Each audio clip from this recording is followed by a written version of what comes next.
huomenia nyt täältä Sedanista. Tänään olisi nyt sitten reissun viimeinen semmonen varsinainen etsintäpäivä, eli tänään olisi tarkoitus lähteä tonne Bastonien suuntaan ja mennä taistelutovereiden jäljillä sinne Bastonien metsään ja siihen lähellä olevaan Foylin kylään. Nämä on niinku viimeiset paikat, joissa nyt taistelutoverit sitten taisteli tämän meidän reissun ulottuvuuden osalta. Et sittenhän matkaa jatkuu heidän osalta sitten vielä idemmäs siitä ja päättyi sinne Kotkan pesälle sitten, mutta sinne asti me nyt ei kerätä kyllä tällä reissulla, mutta ties vaikka jollain seuraavalla reissulla, mutta lähdetään ajelemaan täältä tommonen 100 kilometriä Sedanista kohti Bastonia.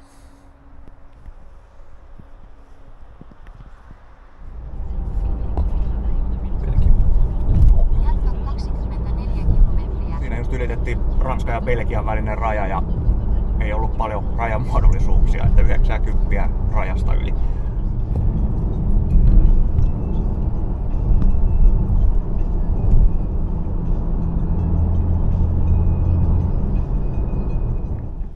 No niin, sitten viimeisen päivän nyt tämmönen merkitty kohde, eli Bastonien sotamuseo.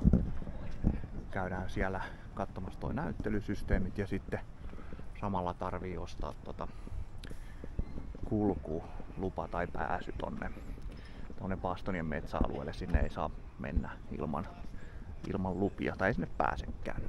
Käydään hoitamassa ne pois.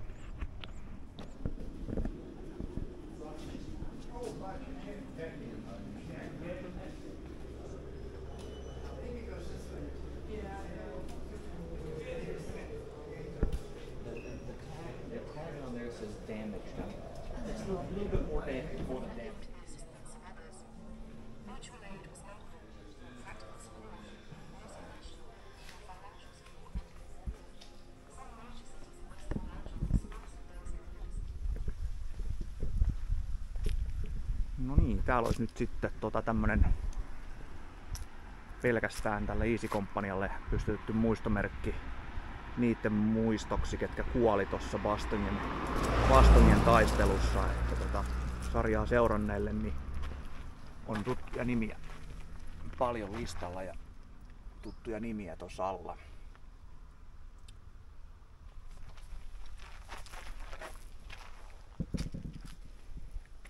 Ja nyt sitten tästä mennään tonne metsän tohon toiselle puolelle, missä on sitten ne paikat, missä nämä kaverit vietti niin kuin vuodenvaihteen 1944-45 15 asteen pakkasessa motissa. Itsellekin oli vähän yllätys se, että se motti on ollut oikeasti niin syvä, että sinne ei tosiaan tavaraa saatu kuin ilmateitse ja nekin vähän meni väärään osoitteeseen pilvisen sään takia, mutta kundit kuitenkin selvisi osa, että mennään katsomaan sinne.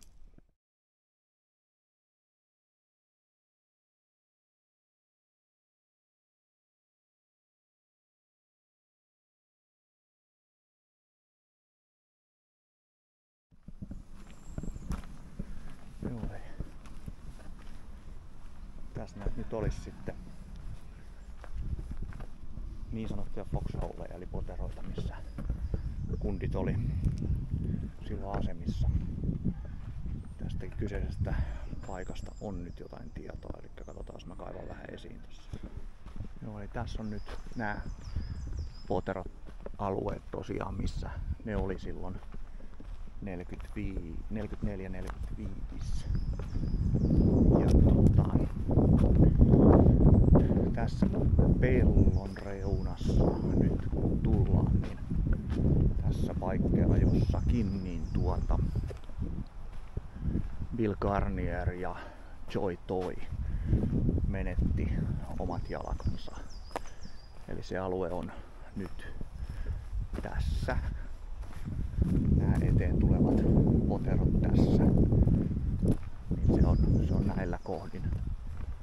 Ja tästä sitten kun mentiin eteenpäin, niin siitä kun lähdettiin, niin tuolla näkyy tuolla edessä pellon takana sitten Foyn kylä mihin tästä sitten hyökättiin seuraavaksi.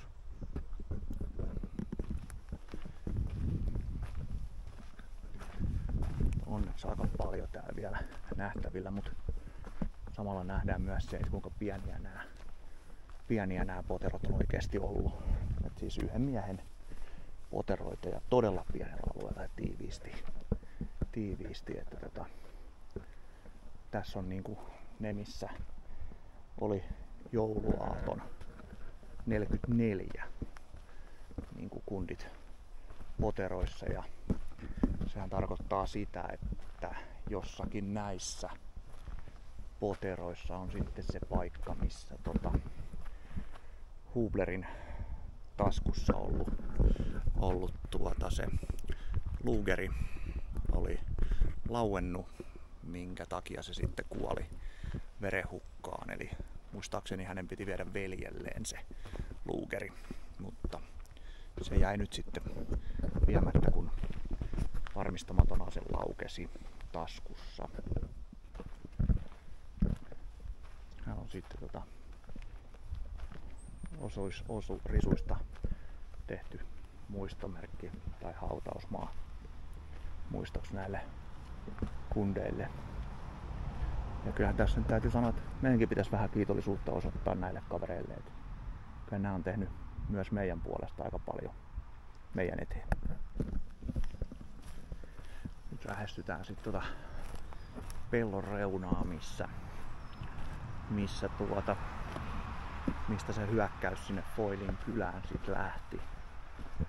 Tässä vaiheessahan se meni muistaakseni sitten niin, että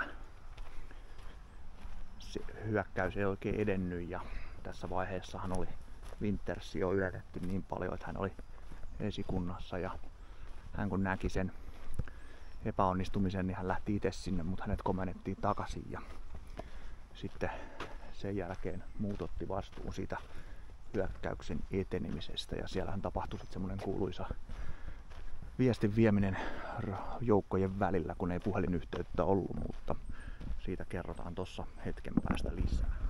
Joo, eli me ollaan nyt täällä Foyn kylän puolella, eli tuolla näkyy toi pelto aukee. Sen peltoaukeen takana on toi metsä, missä taistelutoverit oli vuodenvaihteen 44-45, eli se Bastonien metsä. Sitten tuolta pellon yli ne hyökkäsi sitten tänne Foyn kylään, ja tossa takana on sitten se kirkko, missä me äsken käytiin. Me tultiin vähän nyt väärässä järjestyksessä, mutta editoidaan tää videolle sitten oikeaan järjestykseen. Vahingossa osuttiin kohdalle, eli siinä taistelutovereiden Bastonien jaksossa, kun ne on valtaamassa Bastonien kylää, niin ne tulee tämmöiseen pieneen risteykseen, missä olisi saksalainen tarkka-ampuja kirkon tornissa vastassa niitä taistelutovereita ja näin poispäin. Ja Sifti muistaakseni pudottaa hänet sit sieltä, mutta sen jälkeen kun tää on tehty taistelutoverit, niin on tullut varma tieto siitä, että se tarkka-ampuja ollutkaan tuolla kirkon tornissa, vaan se oli tässä vieressä näkyvän omakotitalon tuolla ylhäällä ikkunassa, missä on toi muurattu tiili. Se oli siellä, ja sieltä se on ammuttu, ja tässä seinässä näkyvät jäljet, mitkä on, niin nämä on ihan autenttisia luodinreikiä 80 vuoden takaa. Että tällainen niin kuin kohtuullisen historiallinen paikka. Eli alkuperäinen oletus oli se, että se ampuja olisi ollut ton kirkon tuolla katolla, mutta se ei pidä paikkaansa. Joo, tässä on tosiaan tää kirkko, niin siitähän on ollut ammuttuna silloin torni alas, ja se on muutenkin ollut aika lailla romuna, että se tässä niin kuin näkyy, että se on uudelleen fiksattu kuntoon sit sodan jälkeen, että tässä taulusta nyt nähdään, että missä kunnossa se silloin on ollut. No niin, sit saavuttiin Bastonien baraksiin, mikä on sitten tämmöiselle kuljetuskalustolle suunnattu museo. Lähdetään tänne katsomaan, mitä täältä löytyy. Ennakkotietojen mukaan oven takana saattaa odottaa yllätys.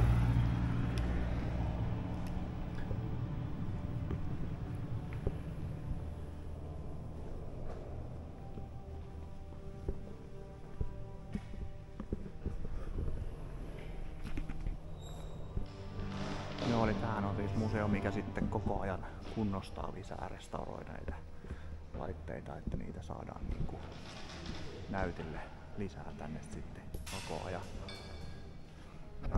Hienon näköistä kalusta. Se niinku melkoinen näkymä tommonen laite sisältä, että on se melkoinen surmanloukku siellä istuu sitten. Tää on niinku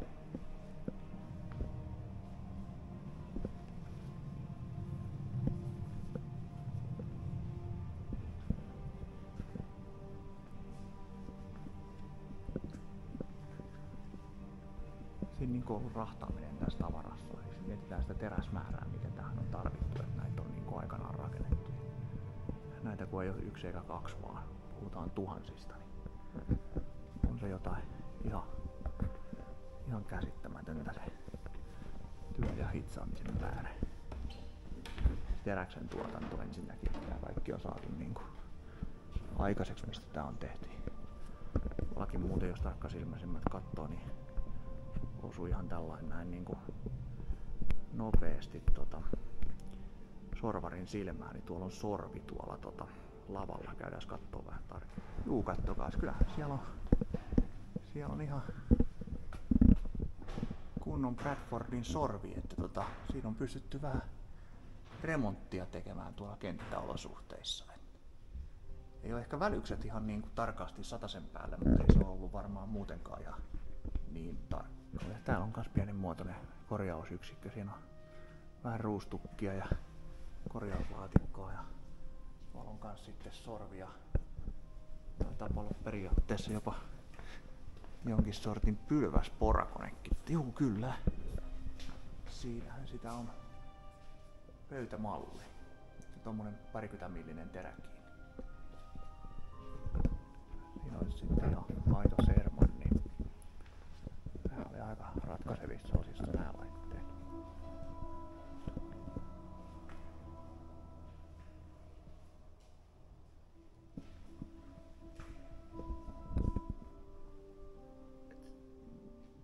Paljonkohan tääkin, niin kun tää nyt liikahtaa vaikka 10 kilometriä, niin paljon tää paketti vie niin kuin polttoainetta.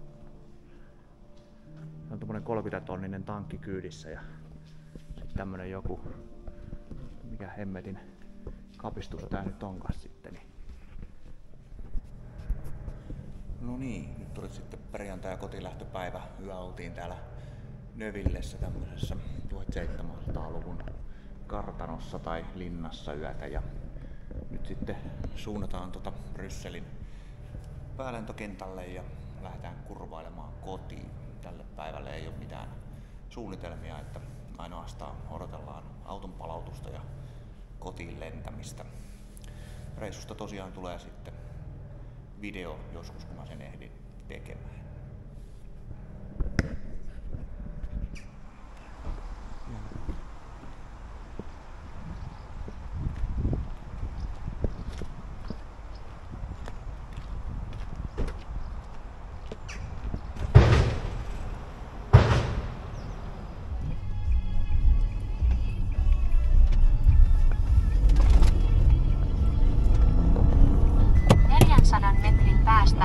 Harvemmin tullut näin lähellä ydinvoimalaa oltumaan.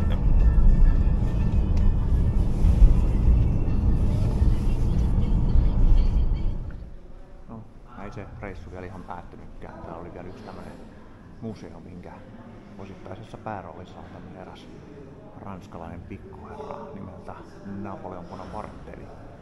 Katsotaan nyt tääkin vielä läpi.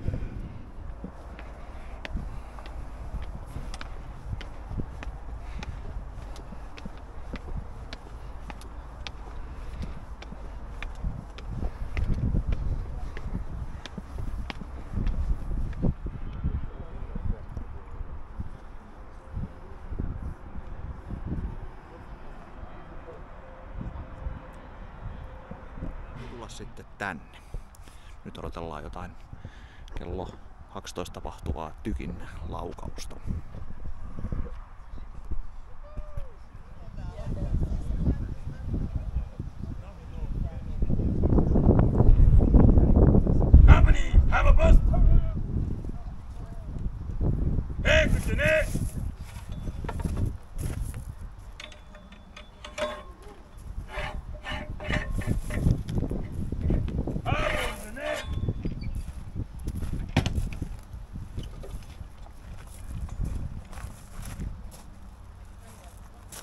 poulet.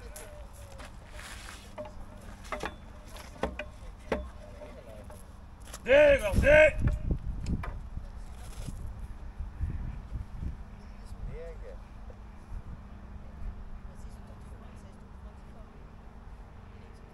Avancez.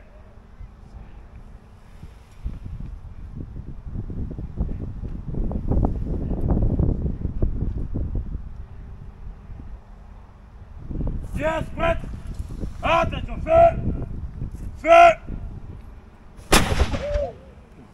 Vive la brève.